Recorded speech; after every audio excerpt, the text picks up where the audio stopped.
তোমরা কাতার সোজা করো, কেননা কাতার সোজা করা নামাজ কায়েম করার অন্তর্ভুক্ত। রাসূল সাল্লাল্লাহু আলাইহি ওয়াসাল্লাম উক্ত কথা জামাত শুরু করার ঠিক আগ মুহূর্তে মসজিদে উপস্থিত মুসল্লিদের উদ্দেশ্যে বলতেন, যেন সকলে কাতার সোজা করে নেয়। সহিহ বুখারী ও মুসলিমের বর্ণনা মতে রাসূল সাল্লাল্লাহু আলাইহি ওয়াসাল্লাম কাতার সোজা করার জন্য ওই কথা নামাজের ইকামত হয়ে যাওয়ার পর বলতেন। দেখতে পারেন সহিহ বুখারী হাদিস নং 719, সহিহ মুসলিম হাদিস নং 436। এছাড়া সাহাবায়ে কেরামও কাতার সোজা করার কথা বলতেন ইকামত হয়ে যাওয়ার পর।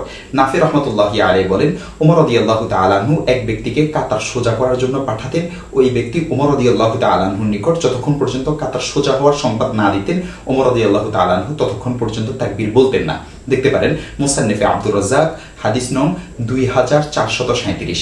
মালিক ইবনে আবু আমির রাহমাতুল্লাহি আলাইহি বলেন, যখন নামাজের ইকামত হতো ওসমান রাদিয়াল্লাহু তাআলা আনহু লোকদেরকে বলতেন, তোমরা কাতার সোজা করে নাও, কাঁধে কাঁধ মিলাও, কেননা কাতার সোজা করা নামাজের পূর্ণতার অংশ।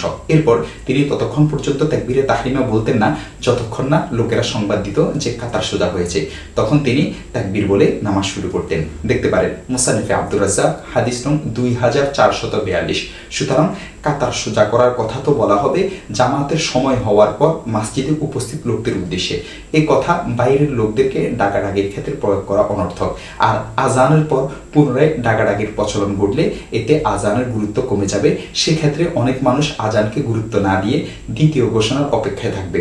আজানের অন্যতম উদ্দেশ্য হলো লোকদেরকে নামাজের ওয়াক্ত সম্পর্কে অবহিত করা এবং জামাতের সময় অতি নিকটে তা জানানো, যেন আজান শুনে লোকজন কর্মব্যস্ততা ছেড়ে নামাজের প্রস্তুতি নেয় এবং মসজিদে হাজির হয়ে যায়।